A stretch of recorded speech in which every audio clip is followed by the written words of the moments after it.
All right, everybody, this is another episode of Chamber Chat, and I've got a special guest inside the car today. I'm going to let her introduce herself, and we'll kick it off from there. Hi, my name is Della. I'm the Resilience and Community Outreach Coordinator with Columbia County Emergency Management. Now, emergency management, what does that entail? What does that mean? Our department is tasked with making sure Columbia County is ready in the event of any type of emergency. It could be a natural disaster, a man-made emergency, or disaster.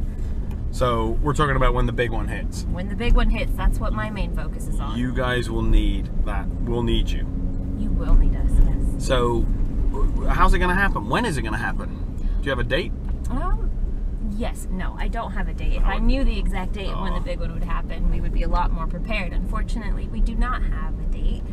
We know that it could happen anytime in the next day, 50 years. See, that's the weird part. So we had the coffee and commerce at your facility a couple weeks ago, and we talked about the fact that, yeah, it could happen at any time. And so does that, you find people have a sense of, you know, just not being prepared? It's kind of like, yeah, it'll eventually happen. It's like car insurance, you know, you don't need it until you need it, and then you need it. Yes, no, absolutely.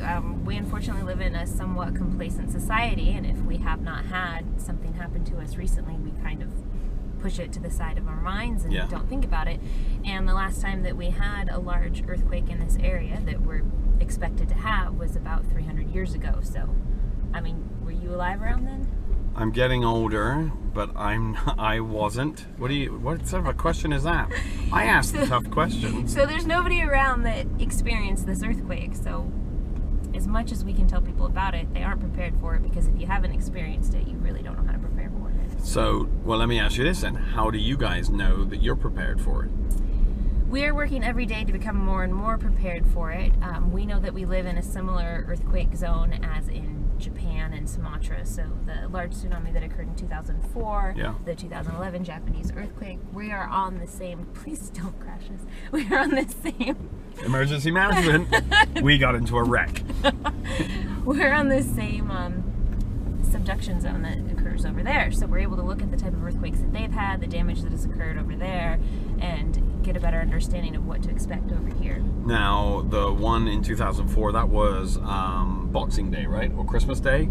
Was that the one with the huge tsunami? Yes. You saw the horrific video? Yes. So we live in St. Helens and Scappoose, Columbia County. Are we going to get hit with a tsunami? We are not going to get hit with a tsunami. Tsunamis have a lot of energy, but they don't really get very far past the shore or the lowland areas. So Clatsop County is going to have a lot of problems, and even the coastal towns are going to have problems, but I don't expect that we will see any water level rise from a tsunami that is occurring out on the coast. You might get a little rise coming down, like the river? I could see water level changing around the river if there's damage to dams upstream, yeah. Okay. So if you're on the coast, obviously, like if you live in Manzanita, that's not good.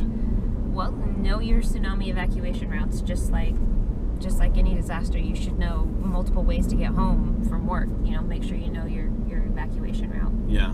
Well, and here's the thing that was I don't know, chilling is the right word, but when you guys were talking about it last week, it's a case of, you know, okay, so a big earthquake hits, it rumbles around, you know, everything's, and then we all get back to normal life. But that's not what you guys are expecting, right? This is going to be not a good place to live. It very well could be not a good place to live. It could, if we are not prepared for it and we're not resilient, there's a chance that people could leave and never come back, because we can't get our economy back after this happens. A good example of this would be to look in the 9th Ward when Hurricane Katrina hit. Yeah, and that place is a mess still. It is a mess still, yep. So what are we expecting? Give us, I guess, best case? Is it worst case? Best case scenario? I will give you what I know based on articles that I've read and information that's been passed along. For the earthquake, we're expecting a 9.0. It could shake up at as long as 10 minutes of violent shaking. There's conflicting evidence of whether or not we're going to rupture the entire fault line, which is 650 miles from Northern California to British Columbia, or if it's going to be portions of it. A new study from OSU that came out very recently actually indicated that it could just be portions of that will rupture, but you will still feel the shaking. Roads will be damaged, buildings will be damaged, gas stations, communications, all of that may be non-functioning. Your cell phone will not work. Yeah, well, that's so that was another thing that, you know, I was thinking, okay, so it shakes. You're obviously going to have some buildings come down, roads will be torn up, but I'll just go to Fred Meyer and get some water, and then I'll give somebody a call and go stay with them. It's probably not going to work like that. No, and that's why we stress so much the importance of being prepared for an event like this. You need to already have your water before it happens. You need to have food stocked before it happens. You need to have identified which friend's house you're going to before it happens, because if you don't, you're going to be like everybody else who didn't prepare, going to the store and cleaning it out. And even if you look at some of the videos and pictures from North Carolina with the hurricane, there were grocery stores that were just cleaned out, and they get hurricanes quite often. We don't get earthquakes very often, and so it's going to be mayhem. And then you deal with, I don't want to say secondary issues, but then things like sanitation and clean water to, you know, maybe not bathe in every night, but you're going to have, you think of everything. Yes. Right? Where do you go to the bathroom? Exactly. Things like that. Yep, all important things to think about. We have a great program that's being run by Ann Parrott at our emergency management office right now about how you can make your own luggable loo. It's basically made out of a 5-gallon bucket, and it's your temporary porta-john. And so you will. Yes. So how do people prepare? Do you have steps? You have a guide? What do they do? You know, honestly, there's so much that you can do to prepare, including setting food aside and having water ready. But a lot of times it can be so overwhelming for folks. So I usually ask them to start with just a communication plan. And that's sitting down with your family and writing down everybody's schedule, where they go, when they go, who are you going to call when something happens. So a good tip that I have is I have a friend in Indiana who is my go-to person that I call in the event of an emergency where cell phones don't work. So if I get a hold of a landline, I can call her and say, this is where I am, this is where I'm going, and this is what I'm doing. Have you heard from anyone else? And then she'll let me know. And then if anyone calls her, so she's our whole family, we all call her and our whole family. That way she can be the message relayer, since, again, your voicemail's not going to work if your cell phone doesn't work. And the cell phones won't work, obviously, because towers will be coming down, et cetera. Circuits will be overloaded. Should everybody have a CB radio? I mean, are we at that level? I mean, I wouldn't suggest everyone having a CB radio, just because I'm not sure everyone has time to figure out how they work, and then we just have a lot of radio traffic, and the folks that do know how to use them probably would prefer if we didn't do that. Just get the average Joe staying off the thing. So they stockpile water, stockpile canned food, stockpile. I mean, is it sort of the stuff you would generally think of? Or is there any things that you typically wouldn't think of that you could do? I mean, pet supplies. A lot of people think of when there's... You love dogs. I love dogs. Gotta look after your dogs. You gotta look after your dogs. I live with someone who has rabbits, rabbit food, cat litter, all the things that you would have for yourself, you need to have for your pet as well. I actually have more stuff stockpiled for my pets than I do for myself. Plus, if you keep your pets healthy, eventually... Don't say it. What? No, I'm just... I mean, in an emergency. Nope. Always have a rabbit on hand. Oh my gosh. No, it's terrible. So, this interview just turned dark. How much should I have? If I mean, one of my couple, 3 days, a week, 6 months? Right now, we are really pushing 2 weeks ready, meaning that you have enough food and water to get you by for 2 weeks. Without leaving the house or your demolished house. Yep.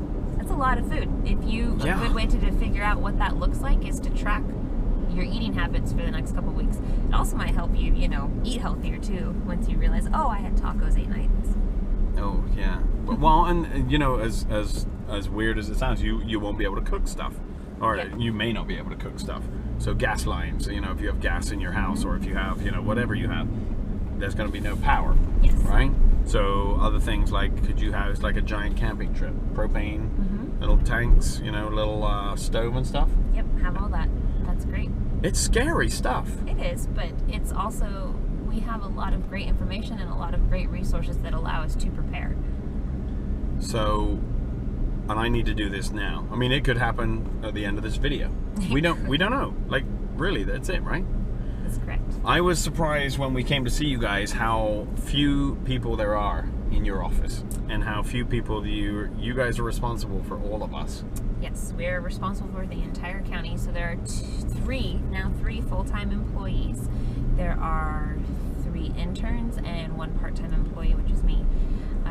And to have a fully functioning, where we feel comfortable that we can cover it all, emergency management, we would want to have probably 6 full-time employees. But there's always a funding issue, as with anything, and not much of our department is paid through general fund like with taxes. So we have to find other alternative ways to be able to fund our department so that we can continue to provide the service to the county. Luckily, we have very efficient employees too, which helps. The best ones, right? Yes, the best ones. Is it gonna be like San Andreas, the movie, with The Rock? Ooh, I'd love it if The Rock stopped by. The Rock, yeah, so would my wife. I'm like, that's all I need, just The Rock. But is it, I mean, we're talking like bad stuff. I'm trying to remember San Andreas. I remember laughing a lot during that movie. Wow, it's Hollywood, come on. A lot. But sure, yeah, some of that, yes, devastation, some of that will definitely occur. And you mentioned right at the start the complacency stuff. I would imagine if we took a poll of the dozens of people that are going to watch this, 95% of them wouldn't have enough to, last more than a couple days. Right? It's possible, yeah, and it's daunting because you think, oh, that's really expensive, but it doesn't have to be. You can collect a little bit of it at a time as well. But if you don't start, you're never going to collect anything. Yeah. How should they store this stuff? So I store my canned food. It is in a plastic bin that is in the garage right now. So that's where I keep my canned food. Water, I'm kind of in between spots for water right now. I put it in glass growlers. Like, you get beer in it. Yeah. Okay. I know. Okay. Oh, I know. So that's what I have my water in, and that's in the garage as well with the bin of canned food. Previously, I had food kind of under my house. There's a crawl space under my house in a bin. Yeah.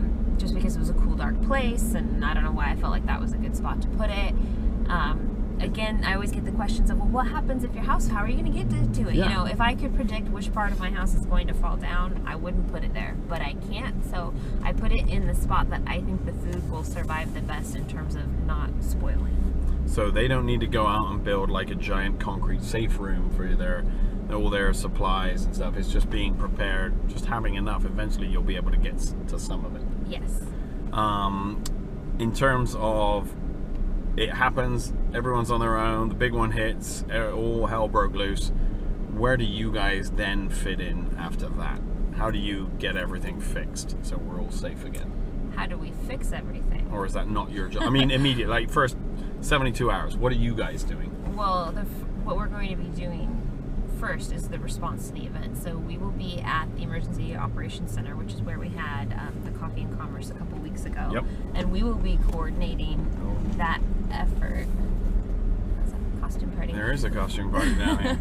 We will be coordinating the effort in that respect of, getting people to safety, finding people, helping coordinate with local emergency management, we are emergency management, coordinating with local law enforcement and emergency services to help rescue as many people as possible. We also have a really active CERT team in search and rescue, and we would help coordinate whatever we could. That's terrifying. What is? Oh, whoa. Oh, that's the poltergeist. We're coming through the city hall. It's right around Halloween. We're getting ready. It's the end of September. They've got was it poltergeist? Yeah. Well, the one with it was disturbing. Yeah. Mm-hmm. Oh, no. It was, Oh, The Ring? The Ring, yes. Which is filmed in Astoria. Did you know that? Did not know Little that. known fact. Are you guys coming across? Come across, guys. Yeah. Let's talk, let's change gears real quick. Sure. What do you like doing? Tell us about Della. Oh, what do I like doing? Well, you mentioned that I like dogs. You love dogs. I love dogs, so my recent passion is running with my dog. I have a 11-month-old German Shepherd, and I'm teaching him how to run, because you would think, oh, dogs know how to run. They do not. So. Is that Buckley? Bulkley. Close. Sorry. No, that's not bad from just thinking about that whole thing. That's good, yeah. So I like to run. I will run on my own a lot of times, but since I kind of run when it's dark and winter's coming, it's going to be darker, I've been trying to teach him how to be a better runner. So you got a running partner. Is he? German Shepherd, they got to be good runners, right? They got energy. They are. They have energy. Yes, he has lots of energy, but it's the whole straight line thing without, squirrel. Oh. So, but he's doing very well. And if he's 11 months old, he's probably getting a little stronger. He is very strong. When he wants to go somewhere, he's going. He's going. What is it with people walking out in front of me? This big blue truck is not very easy to see. Well, but dude. That's a major jam. So how many miles you run a week, a day? Currently, I am aiming for 25 miles a week. I have a 10K at the end of October I'm looking forward to, but then there's also local, the reindeer run. Oh, good plug. Yes, will be running the half marathon, which is the first weekend in December. You should do it too. Yeah, actually, you know what? I did the Portland Marathon, about 4 or 5 years ago. Yeah, I'm not a. It's a half. It's fine. Well, yeah, but still, it's still a long way. Yeah, but it's beautiful. You get to run out in Warren, and it's gonna be cold. I'll do it. Are you doing it? Yes. I'll run with you. No, you'll talk the whole time. Yes, I'll have my headphones on and jog slowly. All right, so Chamber Chat, we do this thing called Speed Round, and I know you were doing some research earlier.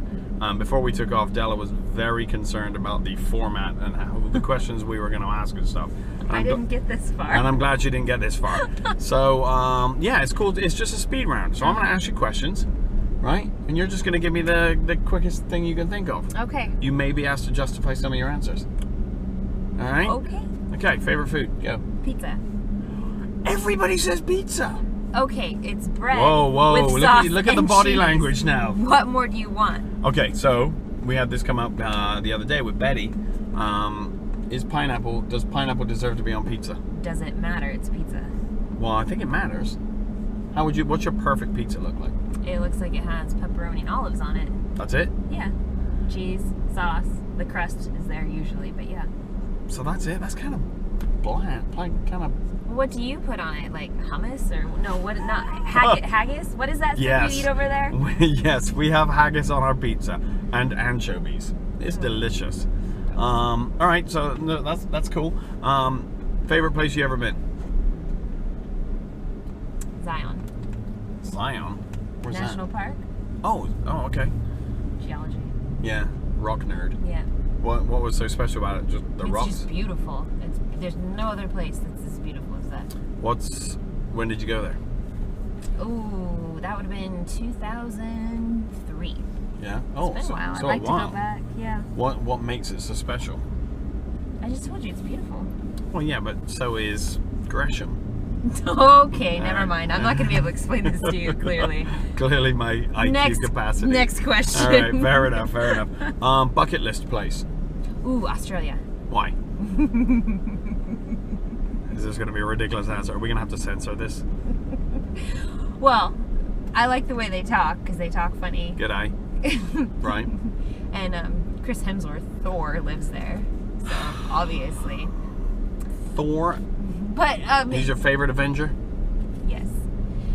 But Australia is home to some animals that nobody else in the entire world has. And that's what like, what's a wombat? I mean, and hello, a koala? Yeah, so you just named two very cuddly things. Most things in Australia could probably kill you. Also fun. What's life without a little challenge? Yeah, I guess. I guess, yeah, fair enough. Person you'd most like to meet, who's still alive? You've met me. It's embarrassing, don't say that. Oh, gosh. Julia Roberts. Okay. Well, I gotta ask why on that one. I was thinking, I don't know why.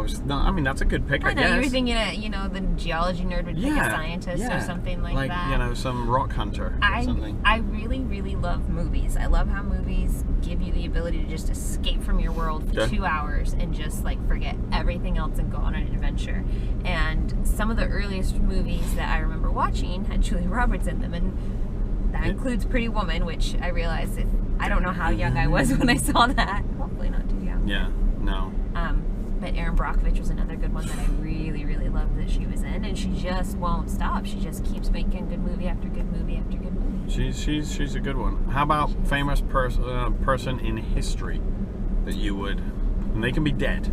Oh, Which Anyone. dead person do I want to meet? That is a good question. It is a good question, isn't it? I This is think- also a speed round. Oh, so- sorry, yeah, Abraham yeah. Lincoln. Oh, lame. Come on. Okay, I mean, you tell not me- not he's lame. Wow.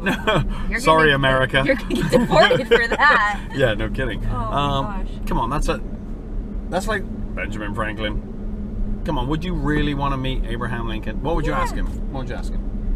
I would ask him why it was so important to him in the society that he lived in to fight for the rights of other people that didn't look anything like him. Ooh, that's deep. Have you seen Lincoln with Daniel Day-Lewis? I have not. So I know it's a movie. We watched it. Steph and I watched it probably about a month ago. And I fell asleep towards the end. By the way, Steph is his beautiful wife. She's alright. Oh my God. Yeah, no, she's nice. But it was Enjoy the couch. exactly like you said. It was amazing that somebody like that, you know, in that particular time, yeah, could do it exactly what you said. You know, stick up for somebody who need help. Exactly. Yeah. And against like a lot of the court of public opinion was pretty powerful, and I can think of examples in present day. Court of public opinion can be very powerful, and you standing up against that and saying the unpopular opinion. Yeah. Do you think Abraham Lincoln would have a Facebook page? I think that Abraham Lincoln's wife would have made a Facebook page for him that he would have no time whatsoever for. You don't think so? He was tall too. He was very tall. Yes. Are you a history nerd as well as a rock nerd? I enjoy a good history. You enjoy a good history? Yes. All right, Yes. fair. That's cool. That's cool. What would we be most? There's a taxi in the town square. Oh, it's for that. I think that was in the movie. Oh yeah, you're right. You're right. What would people most be surprised to learn about you? Oh gosh, I'm an open book. I don't think anything would surprise anybody. Come on, you gotta have some dark secret. Like when you were a child, you were expelled from and school. now I'm going to tell everybody about it right here on your channel. No, Yeah. no, I don't think I have a dark secret. Really? Sorry. Were you a good student? Yes, Like straight A's? like valedictorian. Nuh-uh. No big deal. Yeah. Were you really? Yes. Where at? St. Helens. You were valedictorian here in, I won't ask you what year. 2003. But there were 7 of us because it was a very smart class. There can't be 7. That's a participation trophy. You participated in getting straight A's for 4 years. So did you were really like, you didn't get any B's or anything? Yeah, I waited until I was paying for it in college. And then slacked off big time. Yeah. And then I discovered beer. So if people, okay, so let's kick back to the serious stuff. If people want to get a hold of you No. and get back into, you know, have a little information about emergency management, how to be prepared, what do they need to, how do they contact you? What do they need to know? Okay, those were 2 different questions. You asked how to contact and then what do you need to know. So let's go with contact. Wow.